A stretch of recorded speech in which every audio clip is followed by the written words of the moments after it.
재테크 고수들은 이미 다 알고 있는 저금리 대출로 고금리 상품 가입하는 방법을 알려드리겠습니다. 기준금리가 급등하기 전에 가입한 예금이 있거나 청약통장을 가지고 있는 분이라면 누구나 사용 가능한 방법입니다. 최근 시중은행의 정기예금 금리가 5%대까지 오르고 저축은행은 6.5%까지 제공하고 있습니다.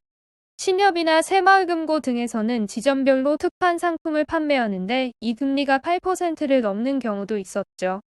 목돈이 있는 분들은 이런 예금 상품에 가입을 안 할 이유가 없습니다. 미국 FOMC에서 기준금리를 더 올리고 한국은행에서도 금리를 추가 인상하면 예적금 금리는 더 올라갈 것으로 보입니다.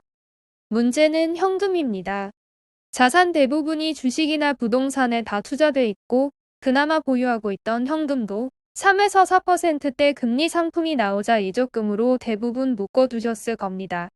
하지만 기준금리가 짧은 기간에 가파르게 인상되면서 과거의 예금 상품으로 고금리 상품을 가입할 수 있는 방법이 있습니다. 바로 예금담보대출입니다. 예금담보대출은 내가 가지고 있는 예금 통장을 담보로 제공해서 대출받는 방법입니다.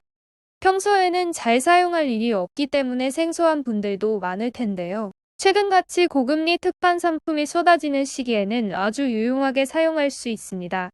예금담보대출은 자신이 보유한 예적금 잔액의 90에서 95%까지 대출을 받을 수 있습니다. 과거에 들어 놓은 정기예금 1억 원이 있다면 9천만 원에서 9,500만 원까지 대출이 가능하다는 이야기입니다. 대출금리는 가입 예적금 금리의 1에서 1.25%포인트를 가산해서 책정됩니다. 1년 전만 해도 기준금리가 0.5%포인트 수준이었고 예적금 상품도 2%를 넘지 않았습니다. 만약 작년 1월에 3년 만기로 연 2% 예금에 1억 원을 넣어뒀다면 현재 시점에서 9천만 원의 돈을 연 3% 초반대로 대출받을 수 있는 겁니다.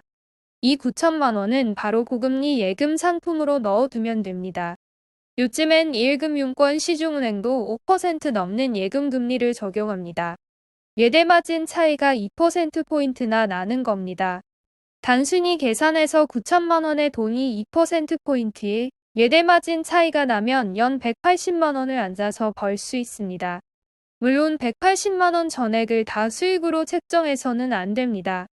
이자를 받으면 이자소득세 15.4%가 붙기 때문에 대출이자와 이자소득세를 제외하더라도 이득인지는 계산을 해봐야 합니다. 이 사례로 계산을 해보면 이자소득세를 제외한 이자 수익은 380만 7천 원입니다. 반면 대출 이자는 270만 원입니다. 세금을 제외해도 110만 원이나 이득입니다.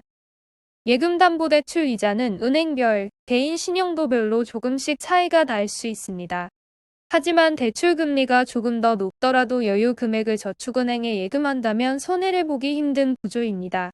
저축은행은 연 6.5% 예금 상품까지 있습니다.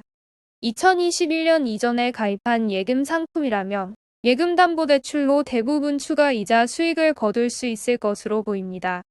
기존 예적금 상품의 이자도 챙기면서 말이죠. 이미 예금담보대출 이용자는 급증하고 있습니다. 10월 말 기준으로 4대 은행의 예금담보대출 잔액은 4조 2,519억 원입니다. 지난해 1월 잔액인 3조 4,524억 원과 비교하면 8천억 원 증가한 수치입니다. 사실 예금담보대출은 이런 식으로 이용된 적이 거의 없습니다. 그동안 예금담보대출을 이용한 분들은 오랫동안 가입한 예금 상품을 해지하기는 싫은데 급하게 돈이 필요한 사람이었습니다. 신용대출이나 카드론 등과 비교하면 대출이자가 저렴했기 때문에 이를 찾았죠. 하지만 기준금리가 아주 짧은 시간에 가파르게 증가하면서 이런 고급 재테크 기술이 나오게 된 겁니다. 불과 1년 전 예금이자가 현재의 고금리 예적금 상품을 따라가지 못하면서 목돈을 묵혀둔 분들이 이용 가능한 재테크가 된 겁니다. 목돈을 묶어둔 예금 상품이 없는 분들도 많을 겁니다. 하지만 누구나 잘 찾아보면 오래전 가입한 주택청약통장은 하나씩 가지고 있을 겁니다. 이 청약통장도 담보대출이 가능합니다.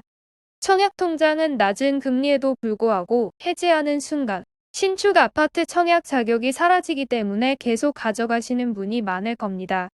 현재 청약통장의 금리는 연 1.8%인데 6년째 그대로입니다. 이렇게 기준금리가 많이 올랐는데 이자를 동결하고 있습니다. 이 이득은 주택금융공사가 다 가져가고 있습니다. 부당하지만 우리는 방법을 찾아야 합니다. 청약통장을 해지하지 않고 대출을 통해 고금리 상품으로 갈아타는 방법입니다. 청약통장 담보대출은 금융채 1년물이나 CD 91일물 등에 1에서 1.25%의 가상금리를 붙입니다. 금융채 1년물이나 CD 91일물은 기준금리 상승에 따라 함께 올라가기 때문에 예금담보대출만큼 예대금리 차이가 매력적이지 않을 수도 있습니다. 하지만 연 8% 이상의 특판 상품에 가입하려고 한다면 수익이 나는 경우도 많습니다.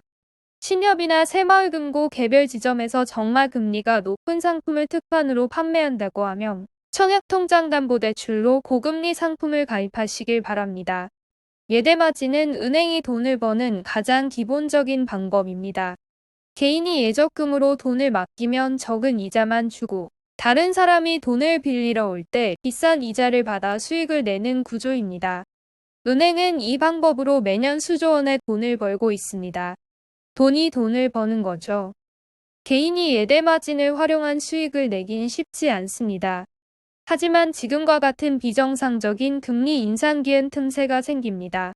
아무 일도 하지 않고 1년에 100만 원, 200만 원을 더 벌 수 있다면 안 할 이유가 없습니다. 티끌 모아 태산입니다. 노동소득이 아닌 금융소득으로 부자의 첫걸음을 걸을 수 있습니다. 오늘 영상이 도움되셨다면 구독과 좋아요, 땡스 후원 부탁드립니다.